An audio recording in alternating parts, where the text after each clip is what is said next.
Ladies and gentlemen, welcome to Soul Forge Gaming. Tonight, we're going to be playing an interactive story.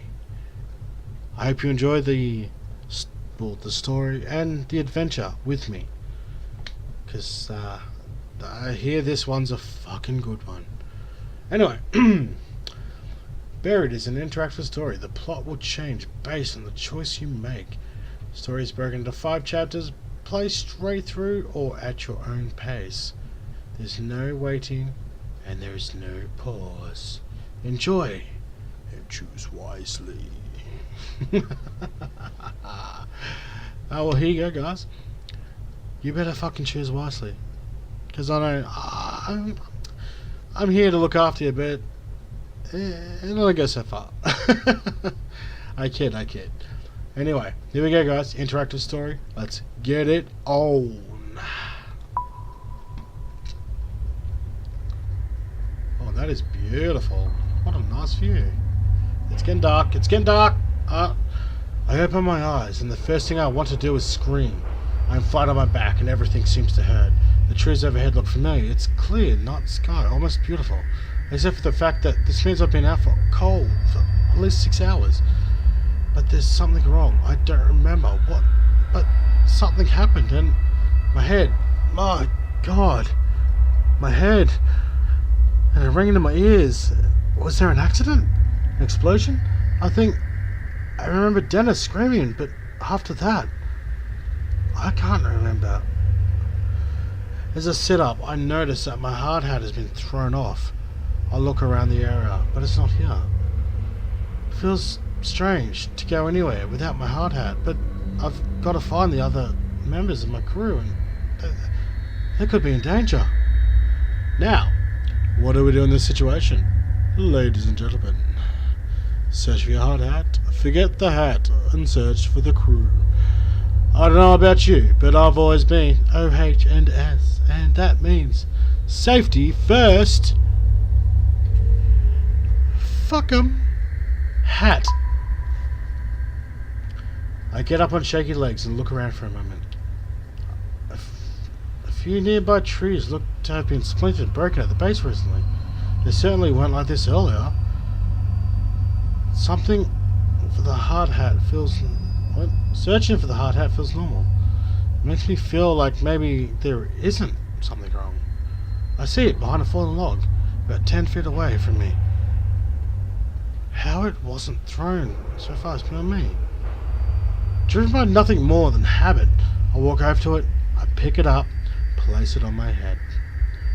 Next, I walk over to the center of the logging site.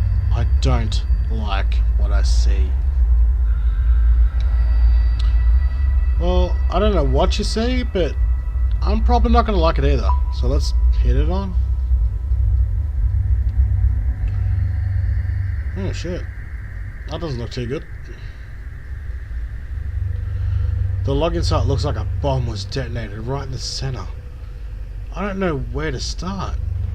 The one load we had managed to stack on the truck for the day is overturned.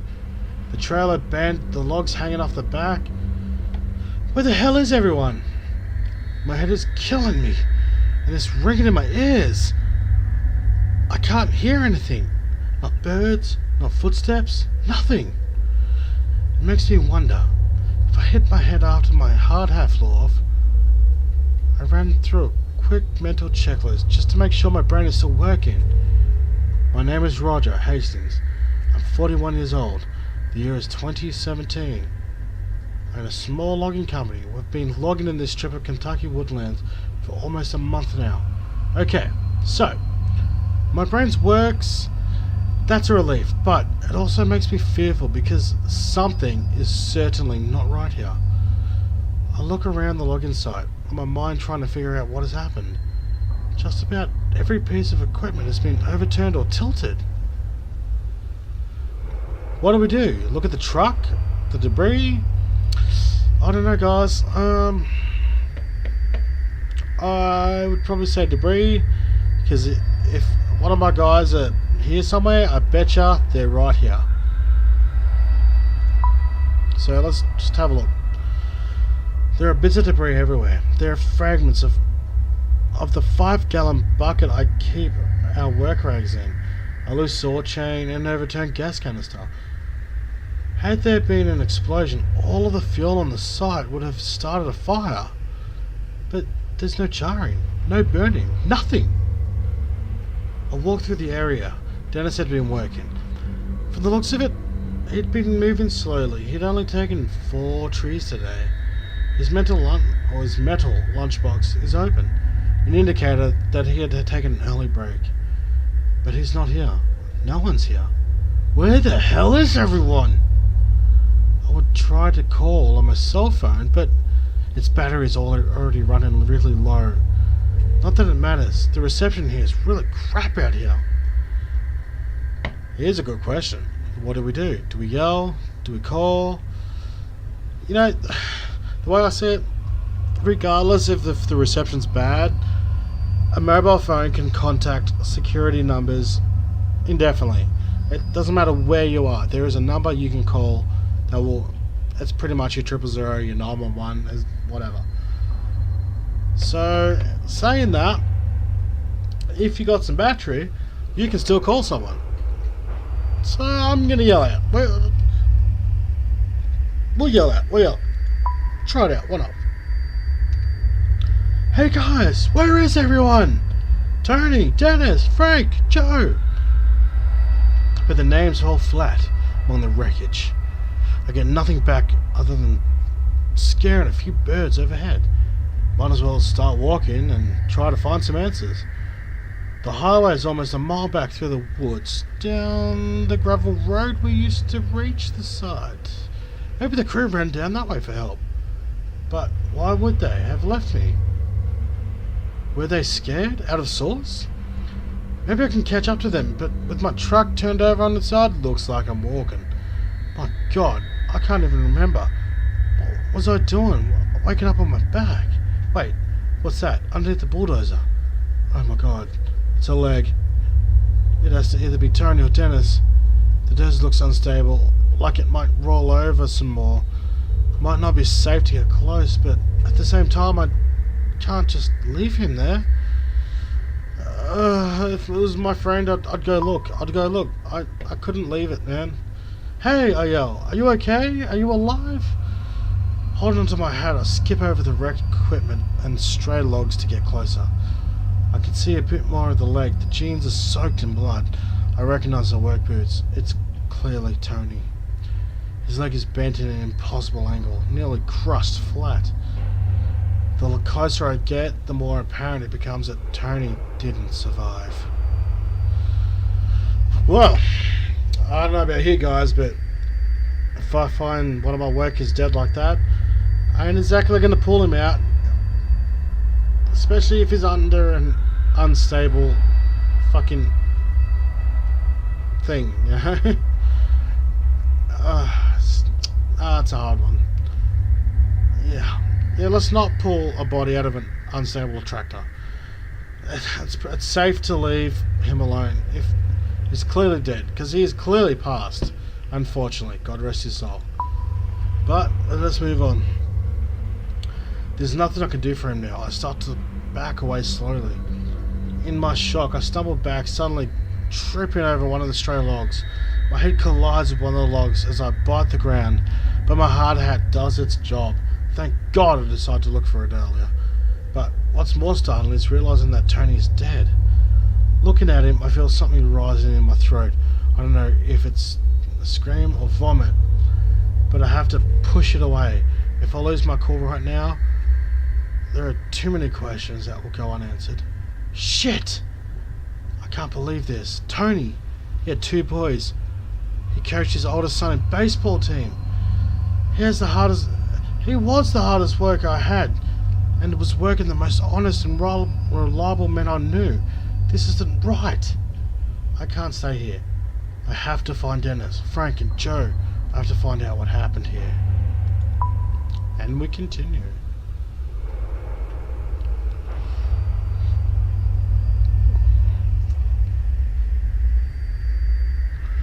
As I walk through the stacks of logs from the last week or so of work, everything feels frozen. This high-pitched sound in my ears, it's terrible. It keeps happening every few seconds, and sounds like it's coming from far away. I can't help but wonder, is it my ears, or is it something else? The silence out here is creepy, and there's a smell, like the atmosphere after a bad summer storm. I might as well admit it, I'm a little scared. Everyone is missing, it's dead quiet out here. There doesn't seem to be a breeze to rustle the leaves on branches. My right knee hurts like hell. My head was hurting so bad before, but I never even noticed the pain in my knee.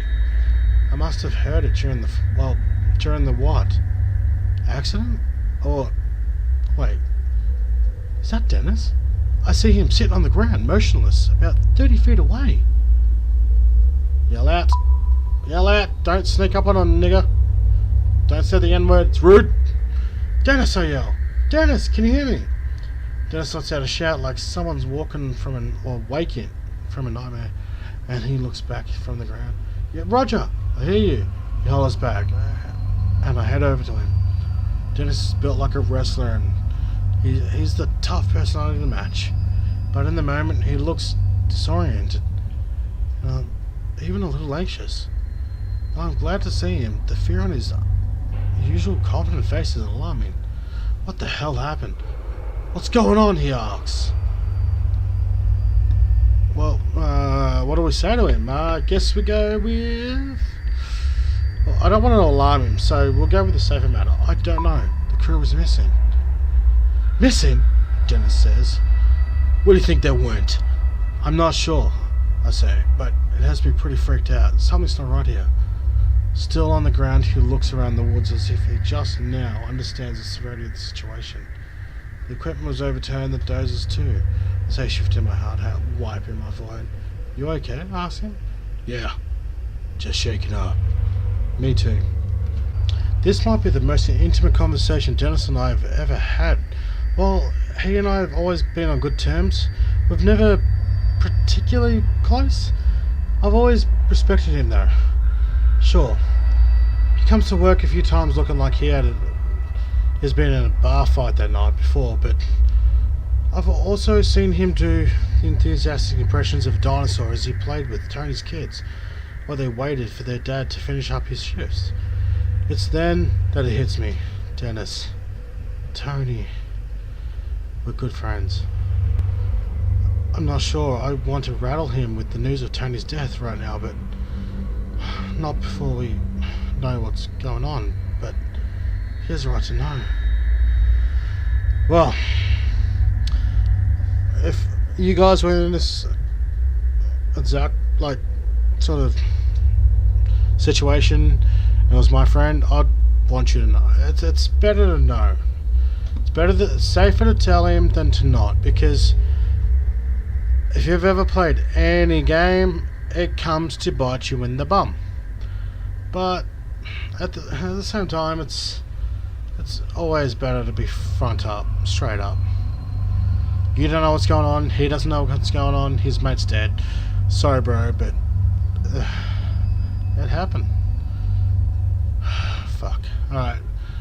We're going with this one, guys. We're going with this one. Tony's dead. I'm sorry. Oh shit, that was loud. You were up front with Dennis about Tony. Dennis's eyes fixed out on me, startled. He was crushed under the dozer, I say. Dennis pauses for a moment, like he was trying to understand what I said. His eyes narrow and his bottom lip quivers. Shit! He says. And I can tell that he is frightened, or fighting back the tears. He and Tony have been tight, almost brothers. Hey, he adds quickly, as if trying to escape reality of Tony's death. Did you see that light? No, I say. What did you see? I don't know. Even no. Roger's... Fuck's sake. I don't know, Roger, he says. It was like this flare of white light. It came right up out of the ground, like an explosion. So there was an explosion, I say. Maybe it was something, equipment, or... This was no equipment, Dennis interrupts, agitated. This huge ball of light came right out of the damn ground. what do you ask him in this situation? I mean, what do you say? Where did it go? We know it came out of the ground. It was a ball, he says. So, where did it go? It just shot up into the sky until it was out of sight. When? I'm not sure, he answers. But I had finished about 10 trees for the day and was about to top one. That's when it happened. You almost done with 10 trees, I ask? Yeah, he says, looking at the ground. You know, I wouldn't want to take a lunch break until I was done. And that's when the light blew up. Why? You don't believe me? Well, in the situation of everything's that happened, he has some recognition of what happened. I don't. So I'm gonna believe him. I'm gonna believe him. That's just me. I'm gonna believe him. You believed in this story. He saw what he saw. I think to myself, he has no reason to lie about this. My God, are you okay? Yeah, I'm fine, he says. But being honest, it's getting me pretty bad. And if it's all the same to you, I'd like to get the hell out of here. We both stand up and start heading towards the road. It isn't until we start moving that I see Dennis is wounded. His right side is coated in blood, the red seeping through his blue work shirt. There are splatters of it. There are also a very large red splotch that makes me worry. Well, how'd you get that injury? Yes, I clicked you, bitch. I'm not sure, Dennis replies. I must have gotten thrown or hurt somewhere from that light. It's then I noticed that the strange ringing noises still fill in the air. Hey, I say, stopping. Do you hear that high-pitched ringing noise every once in a while? Dennis looks scared. Then I ask him this question. And he just nods. I thought it was just me, he says. He looks out of sorts, uncertain. I've never seen him like this before. It's obvious that he's looking for some reassurance. Even though I'm his boss, there's something very unnerving about this. Well, in this case, I got my worker with me. It's probably better to, I'd say, play it safe. If I say I'm freaking him out, I might freak him out. And he might just trip fucking balls and do something we're all gonna regret. So I'm gonna go with this one. Let's be realistic, I tell myself. Might as well try to be empathetic. Out here in the middle of these woods, their ringing could be anything. Maybe a car alarm from through the woods or something. Still, even my passive comment seems to reassure Dennis. He looks a bit calmer, more relaxed. We both start moving forward and don't say another word. Did you try to call Frank? Dennis asks. I know he had his cell on him today. Not yet, luckily. I still have some battery left. I pull out my cell and call Frank. Happy I didn't make the call to Dennis earlier. It rings, but he doesn't pick up. But then I hear his phone go off. Behind the stack of logs, Dennis and I give each other a look. As the phone goes to a voicemail, I hang up, and we walk behind the logs to find Frank's phone on the ground, abandoned. We look around for Frank, but find nothing. Not a single trace. It's then that I notice something really odd. A 10-foot wide hole in the ground, right near where Frank's phone was. But there's no stray piles removed from the dirt or rocks. It's clean, smoothly dug, cut into the earth, wide, but only a few feet deep. It looks unnatural, like the ground was just deleted. No shovels or diggers were used. Dennis walks over to it.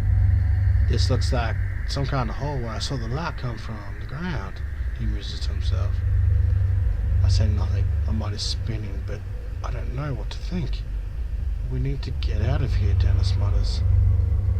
At that moment, that ringing noise carries through the forest again, sending a shiver down my spine. Dennis is right. There's something strange going on, and we might not be safe here. But that ringing sound could be the clue to where the rest of the crew is. I don't know about you, but after all that crazy shit that's happened, I'd be getting the fuck out of here. Just saying. Just saying. You decide to avoid the sound. With that, we turn and start walking to the west in the direction that I'm pretty certain leads to the road. And we shall continue. Wow, this is amazing. I'm really enjoying this. This is so good. $2? What? It's sort of embarrassing. I've been a logger for nearly 15 years, but I'm finding it easy to get lost in these woods. The trees are so thick in places that moonlight doesn't even reach the ground. It's easy to get turned around. My only hope is that I can find the overgrown dirt road that will lead us back to the highway. You sure we're heading the right way? Dennis says. Pretty sure, I say, turn to him, and he's clearly in pain. It's at this moment that we come upon another one of those smooth holes. This one is even stranger because nearby trees also has a chunk cut out of it. The arc goes smoothly through the ground and then up through the trunk like a cartoon wrecking ball blasted through both of them. What the hell are these things? Dennis whispers to himself. He takes a step down to the hole. His boots creating imperfections in the shape, like footprints in the sand dune. If his ball is enough to step into it, I'll step into it. Take a step down with Dennis. The hole, if that's what even you'd call it. As I stood down to examine it, I'm amazed at how smooth it is. Even the rocks that were under the earth have been sheared to fit the spherical shape. It's that, then I feel the ground beneath my feet start to sag. By the time I'm aware of what's happening, the ground has given way and I'm falling. I cry out in surprise and I can barely hear Dennis letting out a curse as we get down into the earth. Fuck, son, bitch! Oh, you bastard!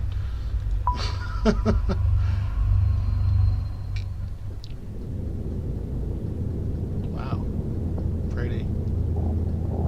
Right. The fall isn't a long one, but I hit something a few seconds later. It hurts like hell. The wind goes rushing out of me and I hit. When I hit. And the sharp pain flies through me. What the hell? I say once my breath is back. Beside me, Dennis is slowly rolling over the grid to his feet. I'll look up and see a hole in the ground where we fell through. It looks to be about 10 feet over our heads. It's completely dark, but there's a small flicker of light further into the cave ahead of us. And a solid wall of rock behind us. Looks like the only way out are further down the cave or up through the way we fell in. Dennis might be able to boost me up there, but with his injury, I'm not sure how stable he is. He might drop me.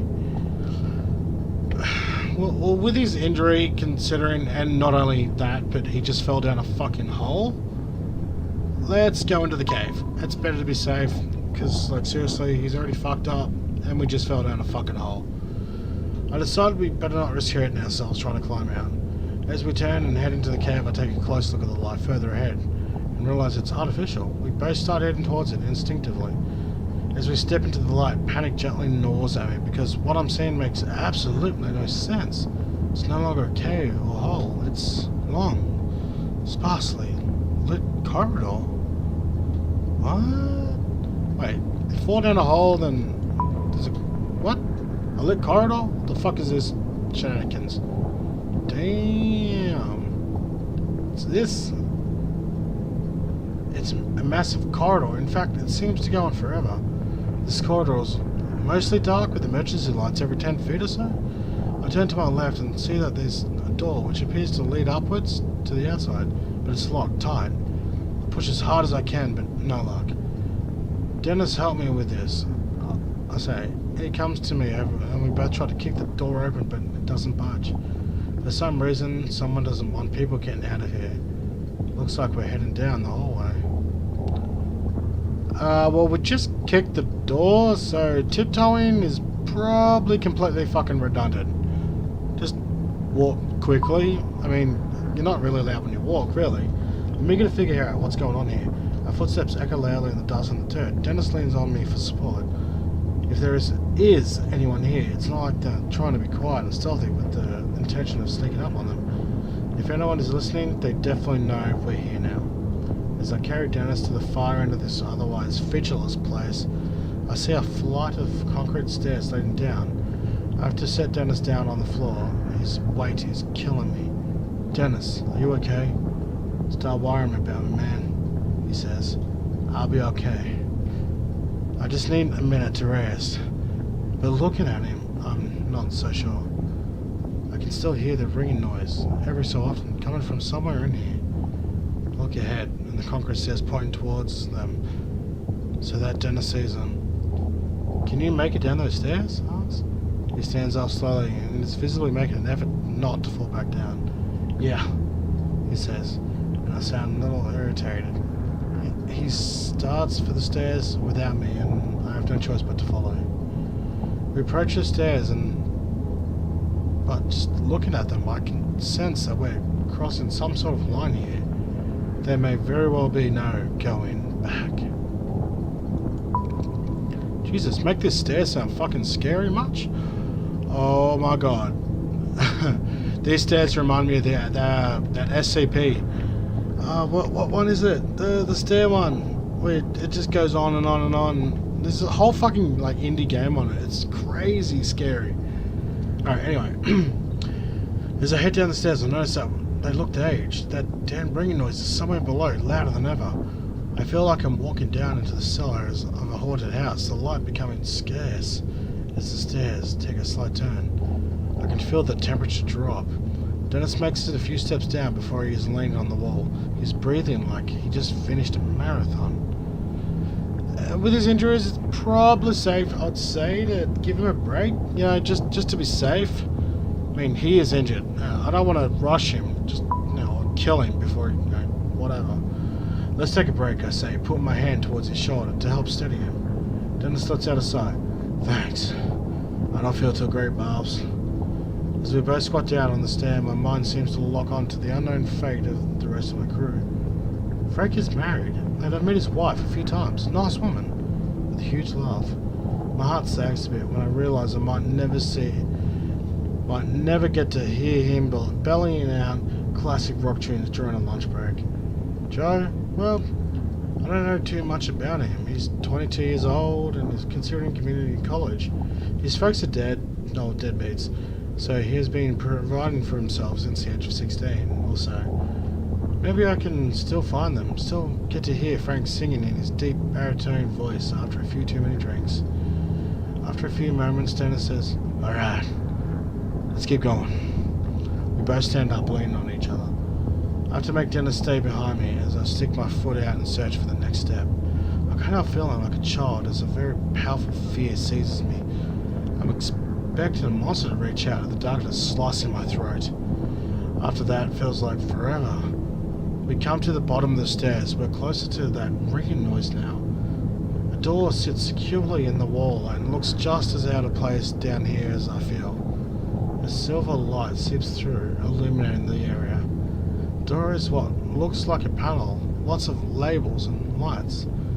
A small embossed print above the label says Level 01 Entrance Gate, Transport Sector. And there's a button with no label. Let's not push the button with no fucking label, because fuck knows what it is. Could be a flamethrower out of the wall and toast your ass. The panel looks like a diagnostic or alert system of some kind. Each label meant to communicate with some status. Lockdown engaged, experiment in progress, shutdown engaged. Those all appear to be off, but one of the phrases is a slowly blinking red light next to it. The only powered light of this whole thing. Abnormal entity breach. What the hell? I slowly push the door open when Dennis suddenly steps in front of me, taking the lead. Let's go, he says. I want to find out what the hell this place is. As Dennis walks through, that ringing or beeping or whatever it is gets a little bit louder.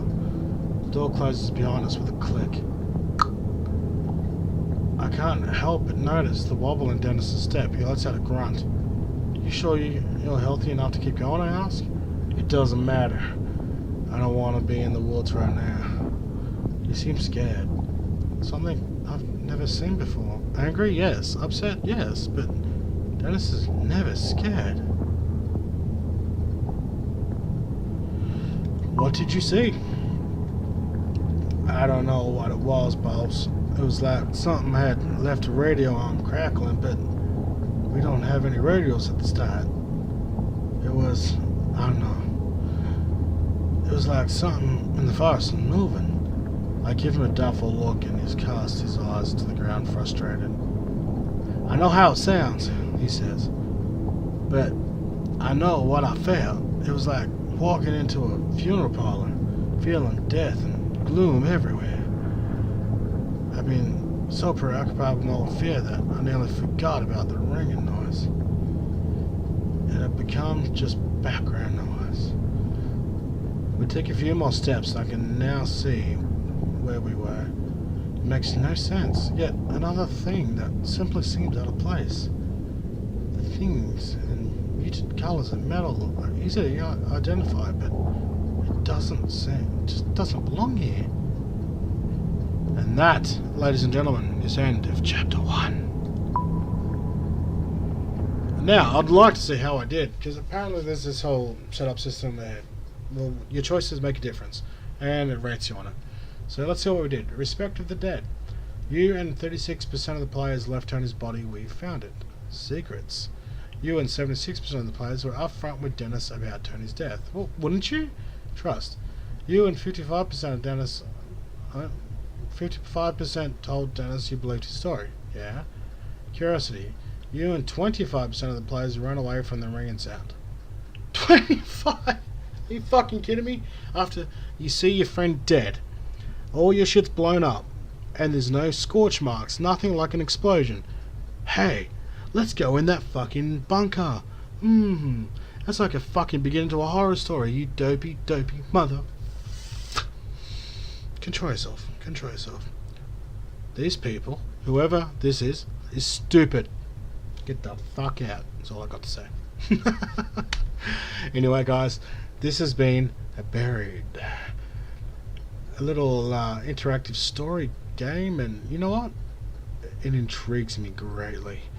Multiple choice. No story's the same, man. If you choose differently, it is so fucking good. So I've got to say, go check out Steam, man. Pick her up. I'm pretty sure I got it for like $2, $2 or $3, and I'm saying it's fucking worth it. So good. Great story so far. The music, the noise, the ambient, whatever, it is brilliant, and I'm loving it. So, anyway, guys, this has been Soulforge Gaming, your host, Soul Extractor, and I hope you enjoyed watching and listening to my annoying voice. But check this game out, play for yourself, try some different choices, see how she goes, and I would love to know how it goes, because apparently every choice is different. So anyway, guys, this has been Soulforge Gaming. Thanks for joining us, and may you always rest in peace.